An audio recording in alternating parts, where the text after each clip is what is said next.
Hola navegantes, yo soy Maggie y les doy la bienvenida a este viaje de retos y centenarios.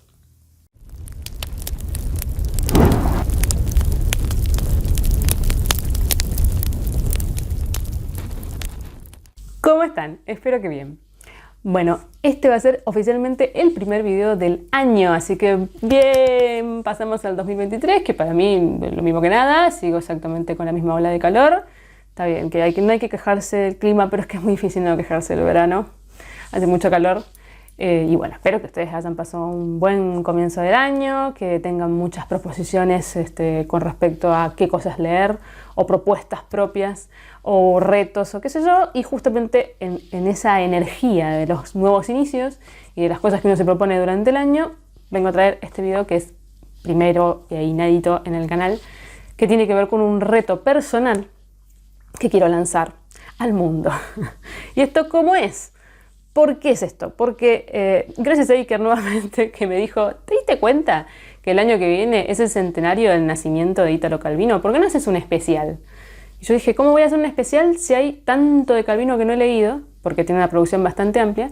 Y por otro lado, hay cosas que tengo que releer. Hay cosas que las leí hace mucho tiempo, me acuerdo más o menos, pero no tengo la visión actual. Entonces pensé en dedicarme el año a leer obras de Calvino. Y dije, bueno, esto lo voy a hacer poco para mí. O sea, ¿no? Es algo que me propongo yo, todos los meses leeré algo de Calvino y al final de año haré un especial. Pero ¿por qué estoy haciendo esto? ¿Qué fue lo que me dio la patada para la decisión? Que fui a una librería que yo me encanta, que es acá en mi provincia, que siempre voy, siempre compro cosas ahí, y que tenían una sección bastante amplia de la Biblioteca Calvino, que son ediciones de Siruela, ¿no? Que Siruela ha sacado toda la Biblioteca Calvino. Y yo estaba buscando un libro en concreto. Entonces, cuando voy a la sección, me encuentro que en vez de estar todos los libros de Calvino, solo quedan 4. Los 4 además más conocidos. Le pregunto al librero, que además es un amigo de muchos años, ¿qué pasó con Calvino? ¿Por qué hay solamente 4 libros? Ah, no, es porque la editorial misma nos lo pidió que lo devolviéramos, porque no tenía ninguna salida. Así que nosotros hace años que tenemos los libros ahí y no los vendemos. Y entonces ahí yo dije, no puede ser. No puede ser que la gente no esté leyendo a Calvino, que es un gran escritor. Entonces dije, bueno, este reto lo voy a alargar a todo el mundo, al que lo quiera hacer, porque hay que darle visibilidad a este autor, porque no puede perderse la obra de Calvino, porque realmente sería, no sé, un pecado. Porque realmente, como vuelvo a decir, con respecto a otras cosas que se ha hecho antes, se edita cada cosa y no puede dejar de editarse autores tan importantes y tan interesantes. Así que bueno, vengo a proponerles leer Calvino durante el año. Ahora, esta propuesta es una propuesta amplia porque yo soy una persona que detesta que la encorseten en cuanto a la lectura. Entonces, si yo lo detesto, no se los voy a imponer a ustedes. Yo me voy a proponer a mí misma leer un libro de Calvino por mes. O sea, leer 12 libros de Calvino. Mis propuestas son muy personales porque o son relecturas que me interesa hacer o son libros que no he leído o porque por algún interés personal elijo un libro sobre otro. Por lo que ustedes pueden elegir lo que quieran. No tienen que seguir exactamente estos 12 libros que yo propongo, ni tienen que hacerlo en el orden que yo lo propongo, ni siquiera yo sé si lo voy a hacer en el orden que lo propongo. Y pueden ser libres de elegir otros libros. Y también pueden ser libres de no hacer los 12 meses, simplemente leer un libro en el año o leer 5 o 2 y medio. A mí eso me da lo mismo. Lo que sí les pediría es que si leen algo de Calvino, lo compartan bajo el hashtag Reto Bitácora Calvino. De esa manera yo me entero de que ustedes lo han leído, si me etiquetan muchísimo mejor, y hacemos una pequeña comunidad y sobre todo un festejo del centenario de su nacimiento. Por favor, vuelvo a decir, tómenselo de la forma más abierta, amplia y libre posible. Ahora les voy a pasar a contar cuáles son los 12 libros que yo elegí, por qué y más o menos en qué meses los tengo planeados leer. Pero bueno, vuelvo a decir que esto puede ser también susceptible de ser modificado, porque así soy yo. Bueno, empecemos. En el mes de enero, sí, aclaro que estos 3 los voy a leer sí en este orden y son los 3 primeros que quiero leer en el año y ya les voy a decir por qué. El primer libro que voy a leer en enero es El Vizconde de Mediado, que fue escrito en 1952. En febrero voy a leer El Varón Rampante, escrito en 1957. Y en marzo, El caballero inexistente, que fue escrito en el 59. ¿Por qué en este orden? Primero, obviamente, por fechas de publicación, pero también porque se los ha asociado dentro de lo que han llamado trilogía de nuestros antepasados, que en realidad Calvino no las pensó así, no es una saga, no son libros que tengan uno continuación en otro, son todos cerrados, los personajes no se comparten, pero sí lo que se comparte es la época, que es la época medieval, que están relacionados con lo militar, o con la caballería, y el realismo mágico que aparece en estas tres historias. También se pueden encontrar ediciones de la misma ciruela, todas juntas, editadas en un único tomo. Aclaro que al final de todo voy a hacer como un inciso de las ediciones y de ciruela en particular, que va a tener su juguito. Bueno, estas son relecturas. Yo estos libros los leí entre mis 16 y 19 años. Hay algunos que me acuerdo muy bien, como sacando el caso del Vizconde, pero otros que no me acuerdo nada, como El caballero inexistente, que es creo que el que menos me acuerdo. Sí tengo la sensación de haberlos disfrutado y que me gustaron, pero realmente me gustaría leerlos ahora. En el caso del Vizconde, yo ya habría hablado en algún momento de este libro, es la historia de un militar que en medio de una guerra, una bomba lo secciona en dos partes, una parte queda de un lado del bando de la guerra y otra del otro, y cada grupo intenta salvarlo a como dé lugar. Y por supuesto sobrevive, y una mitad representa el mal y la otra mitad representa el bien. Y bueno, habla de eso, ¿no? De la persona como un todo completo, qué pasa si nos dividimos a la mitad. Y bueno, voy a hablar de los argumentos así muy por arriba, como para que sepan de qué se trata, pero nada más. En el caso del varón rampante, es un niño, es un joven en realidad, que decide irse a vivir a los árboles. Quiere alejarse de toda la sociedad y toda la vida la va a pasar arriba de los árboles y va a ver las cosas desde una perspectiva diferente. Y en el caso del caballero inexistente, es una armadura que participa, por supuesto, en gestas y etcétera, que está vacía, que no hay nadie adentro que la habite, pero es animada. Ese es el que te digo que es el que menos me acuerdo. Bien, en abril voy a leer Los libros de los otros, que es correspondencia de Calvino del 47 al 81. ¿Por qué parece interesante? Porque esta correspondencia la hizo cuando él era editor y tenía que elegir o decidir qué libros se publicaban y qué libros no. Y habla de autores como Umberto Eco, Primo Levi, Natalia Ginzburg, o sea, personas muy reconocidas el día de hoy. Y son las cartas que Calvino les escribía a estos autores nobles, diciéndoles por qué los quería editar o por qué no. Me parece sumamente interesante. En mayo voy a leer todas las cosmicómicas y hago el recalco en el tema todas. ¿Por qué? Porque se han publicado cosmicómicas que no están completas y también otro libro que se llamaba Tiempo Cero, que muchas veces se lo publicaba aparte. Después se unieron estas dos, pero siguen siendo las cosmicómicas incompletas. Ciruela editó uno que se llama Todas las cosmicómicas, que ahí sí están reunidas todas las cosmicómicas que él escribió en distintos momentos, más Tiempo Cero. Este libro entra dentro de lo que sería la ciencia ficción y es la idea de cómo se originó el mundo. Es sumamente entretenido, es muy interesante este libro. De él me acuerdo bastante, pero yo no leí todas las cosmicómicas, leí la selección. Así que bueno, estoy muy interesada en releerlo, leerlo, y lo pongo en mayo porque yo en mayo suelo hacer la iniciativa de Mayo Sci-Fi, así que me queda bien. En junio voy a leer La nube de smog. Bueno, olvidé decir que todas las cómicas, más o menos las fechas en las que la escribió son del 63 hasta el 71.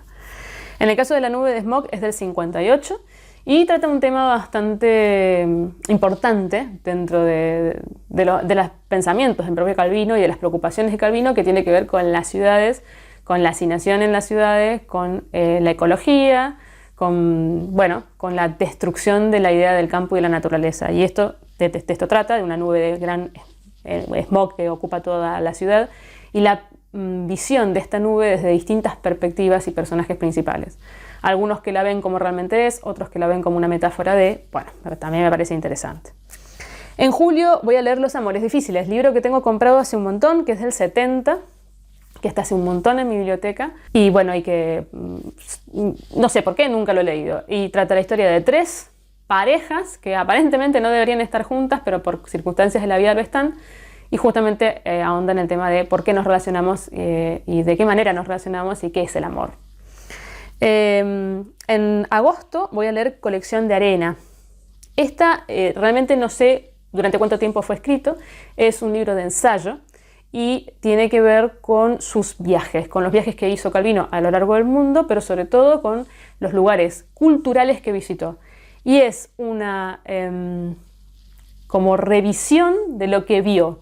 Por ejemplo, si va a un museo, te cuenta algún objeto en particular que vio de ese museo, por qué le interesó, por qué le pareció importante, cómo lo relaciona con la creatividad y con la creación. Bueno, me parece también interesantísimo. Ya estoy en septiembre, voy a leer El castillo de los destinos cruzados, editado en el 73, que también me parece sumamente... Es que todos los libros de Calvino son originales y entrarían en lo que es lo que yo digo peculiar. Estas son 2 historias contadas a través de tarots. La primera historia está contada a través del tarot de no sé qué, ahora no me acuerdo, es un tarot que tiene unos dibujos muy finos y con mucha filigrana y etc. Y entonces la historia es acorde a ese tipo de dibujos. Es una historia de cortesanos en donde todos están vestidos muy bien y en donde hay galantería y etc. Y después la segunda historia está basada en el tarot de Marsella, a ese sí me acuerdo, que parece que sus imágenes son un poco más burdas, más grotescas. Y entonces la historia se asemeja a esas cartas y tiene personajes que contrastan mucho con la otra baraja de tarot. Qué interesante. En octubre, La entrada en guerra, que es de 1954. Como yo en octubre suelo leer terror y mujeres también por otro lado, creo que La entrada en guerra, que esto es un libro autobiográfico, en donde describe cómo fue cómo se empezó a instaurar el fascismo y cómo fueron entrando a la Segunda Guerra Mundial y el horror de la Segunda Guerra Mundial, contado desde su perspectiva de cuando era niño y joven, me parece que podría entrar bastante bien en lo que es terror, el terror de verdad. En noviembre, bueno, acá tengo 2 posibilidades, porque es si consigo el libro voy a leer uno y si no lo consigo entonces el otro. Si lo consigo el libro voy a leer Un optimista en América, que fue escrito entre el 59 y el 60 y también es una crónica de viajes. Cuando él viaja a Estados Unidos, al principio no quería escribir nada que tuviera que ver con eso, pero después se da cuenta que sería muy interesante plasmar ese momento histórico, qué es lo que está sucediendo en la gran ciudad de Nueva York, y para que después, posteriormente, en otros años, uno pudiera leerlo y ver cómo evolucionó o no la sociedad. También, muy interesante. Si no consigo ese, que ojalá lo consiga, entonces sería 6 propuestas para el próximo milenio, escrito en el 84, ahí nomás de su muerte, que tiene que ver con los discursos que él dio como invitado en Harvard, en la Universidad de Harvard, para guiar a los jóvenes sobre todo en cuanto a la literatura. ¿Qué propone él con respecto a la creatividad, a cómo leer los libros, a cómo tomarse el mundo literario? Bueno, también es muy interesante. Y en diciembre mi idea es hacer una relectura. Puede ser o Palomar, que es del 83 y es el único libro de Calvino que no pude con él. En su momento cuando lo leí no entendí nada. O sea, fue una cosa muy rara la experiencia y lo dejé. Creo que es uno de los libros más abstractos de Calvino y difíciles. Y es un libro que trata de un personaje que presta atención a mínimos detalles y sobre un detalle, por ejemplo, un granito de arena al que le empieza a prestar atención particular, surge una cascada de reflexiones que derivan de esa observación. Y bueno, es un libro bastante complejo y si no, releería Marco Baldo, que es de mis libros preferidos, pero la verdad que lo leí hace bastante y bueno, me gustaría reencontrarme con él. Ahí también, bueno, dependerá de las ganas que tenga cuando llegue al mes de diciembre. Como verán, yo misma soy bastante abierta en el reto, así que por supuesto les propongo a ustedes que hagan lo mismo. Hay muchos libros muy interesantes, por ejemplo, Si una noche de invierno un viajero no lo propongo porque lo leí hace muy poco. Ciudades Invisibles, que está ahí justamente acompañándonos, tampoco lo propongo porque lo releí hace unos 2 o 3 años y me acuerdo bastante. También tiene libros de cuentos, por ejemplo, este caso, La Gran Bonanza de las Antillas, es una colección de cuentos que también las leí hace poco. Entonces, bueno, hay opciones de todo tipo, porque realmente es que escribió mucho, así que ustedes pueden, cualquiera de estas cosas que yo digo, cambiarla por otra y está todo bien. Bueno, por supuesto, díganme si les interesa. Y ahora voy a pasar al apartado ediciones. Todos estos libros están editados por Siruela, porque Siruela es la que tiene los derechos de la colección Calvino. Lamentablemente tenemos que comprarlo en edición Siruela. ¿Por qué digo lamentablemente? Porque son horribles las ediciones Siruela. Siruela, si me estás escuchando, por favor te pido, ahora que es el centenario, reediten con lindas tapas. Pónganle onda al diseñador que hace las tapas de las ediciones de Calvino, de la colección Calvino. ¿Por qué son tan feas? Es una pregunta que yo largo, así, a ver si alguien me puede contestar. Miren esta tapa. ¿Qué es esto? Esta es Una noche de invierno un viajero. ¿Qué es esto? ¿Qué es esto? ¿Qué es? ¿Es Calvino que está mirando una especie de rinoceronte, hipopótamo, elefante? ¿Está en un tren? ¿Mira un paisaje surrealista? ¿Qué está pasando acá? Es espantoso. ¿Por qué? ¿Qué tiene que ver esto con lo que sucede adentro del libro? Porque encima eso es la otra. No tiene nada que ver. Qué feo. Este tipo de colores así entre azules y verdes, que son colores que me gustan y acá me parecen espantosos. Es horrible. Y todas son así, ¿eh? Fíjense. Voy a ponerlo así que se ve mejor. Fíjense este. Esta es tapadura y está la fotito ahí de Calvino, que nos mira con una cara como diciendo, ¿me vas a leer? ¿Qué estás haciendo que no me estás leyendo? Y así son todas las tapas de la colección de Siruela con las fotos de Calvino en distintas épocas de su vida, muy al estilo Amelino Tom. Me parecen horribles. Horribles. Las ediciones anteriores de Siruela eran muy lindas. No sé qué les pasó. ¿Tuvieron ahí algún problema mental? Además, otra cosa mala que tiene Siruela para nosotros, creo que en Europa es igual, es que es muy cara. ¿Qué editorial? Cara. Y no se entiende por qué. Porque, a ver, se entiende que hay un buen trabajo de traducción, se entiende que han hecho un muy buen trabajo con respecto a la colección de Calvino, y eso se entiende que uno tenga que pagar más, pero al mismo tiempo, a veces son más caras que ediciones que también tienen todo este trabajo detrás y encima son bonitas. Porque le vamos a agregar la parte superficial. Es muy caro Siruela, pero es que a niveles a veces que no se puede creer. Yo justamente, el libro este que digo, que no sé si lo voy a poder conseguir, que es Un optimista en América, acá está, pero sale 9.000 pesos, cuando los libros normalmente salen entre 3.000 y 4.000. 9.000 pesos. No sé en dólares cuánto sería. Es una locura. Bueno, me pasó con los cuentos italianos, que es otra posibilidad que también tienen, que lo compré en la edición Siruela, horripilante edición Siruela, que están todos juntos y es una edición blanda, de bolsillo, horrible, que está cosida, o sea, no está cosida, está pegada, en cualquier momento se va a romper porque es un libro muy gordo, son más de 1.000 páginas. Y me salió una barbaridad, $70 sale ese libro, no tiene justificación. O sea, no puede ser, porque es muy mala la edición. Bueno, qué sé yo. Este es un apartado que hago que me imagino que Siruela, pero va a pasar totalmente lo que yo digo. Pero ojalá alguien conozca a alguien de Siruela y les diga, che, ¿qué pasa? ¿Qué pasa con las ediciones Calvino? Pónganle onda. Bueno, en fin, que hasta acá llegamos con este video especial. Espero que les haya interesado esta propuesta, este reto que propongo para el 2023, que se sumen. Que no dejen de leer a Calvino, que realmente es espectacular, que aprovechen si no lo conocen para conocer a un autor que realmente vale la pena, y bueno, por supuesto que me compartan durante todo el año las cosas que han leído con el hashtag, acuérdense, reto Bitácora Calvino, y si me etiquetan muchísimo mejor, así yo estoy al tanto de las cosas que han leído y podemos, bueno, charlar. Nos estamos viendo en el próximo viaje.